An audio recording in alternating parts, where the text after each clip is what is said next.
आपका एक बार फिर स्वागत है एसपीएन 9 के इस खास कार्यक्रम में और मैं हूं आपके साथ फरहान।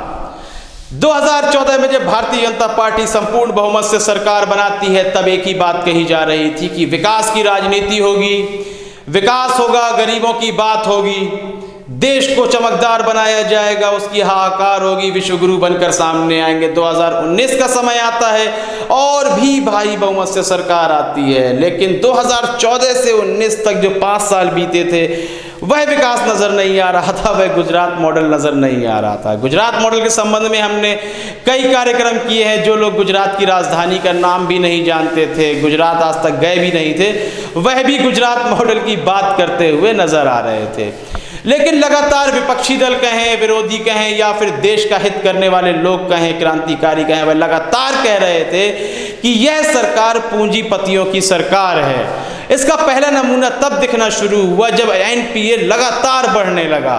एनपीए हमेशा होता है, वह चलता रहेगा, लेकिन जब उसकी वृद्धि होने लगती है, उसकी संख्या में इजाफा होने लगता है, तो तब कहीं ना कहीं यह बात स्पष्ट होती है कि सरकार पूंजीपतियों के हित में खड़ी हुई है। और पूंजीपतियों के हित में खड़ा भी होना पड़ेगा, वह रोजगार का अवसर प्रदान कराते हैं, लेकिन उसके साथ साथ यदि आप निम्न वर्ग की चिंता कर लें, गरीबों की बात कर लें, तो वह और भी अच्छा होगा।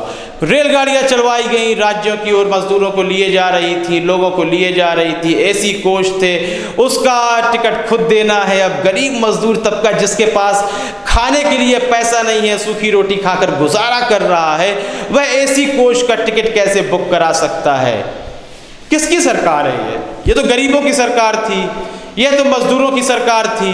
चाय बेचने की बात होती थी कि ज़मीनी स्तर को किसने देखा है, कौन मजदूरों को समझ सकता है?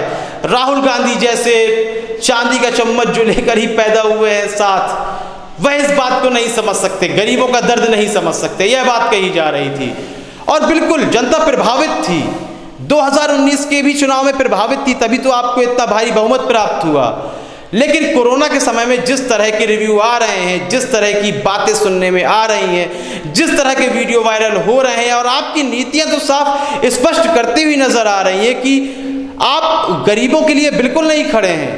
पूंजीपति वर्ग का ही उद्धार करना आपका प्रमुख कार्य रह गया है, आपका कर्तव्य रह गया है, जिसके नमूने लगातार दिख रहे हैं हमें। विदेशों से लोग आएंगे प्लेन में, यदि मजदूर तबका है उसे भी टिकट लेना पड़ेगा, लखपति व्यक्ति है उसे भी टिकट लेना पड़ेगा। लखपति और करोड़पतियों की टिकट बुकिंग में आप इजाफा देखिए, और जैसे ही ये बात पता चलती है विदेशी मजदूरों को कि टिकट हमें स्वयं ही लेना है, तो टिकट कैंसिल होना शुरू हो जाते हैं। जितने लोग आने के लिए तैयार थे वह मना कर देते हैं। तो आप सोचिए भुखमरी और पैसे की कमी कितनी बढ़ चुकी है कि व्यक्ति विदेश में जान देने के लिए तैयार है, लेकिन वापस भारत आ जाने की, वापस अपने गृह राज्य आ जाने की स्थिति में नहीं है इस वक्त एक आम हिंदुस्तानी मजदूर।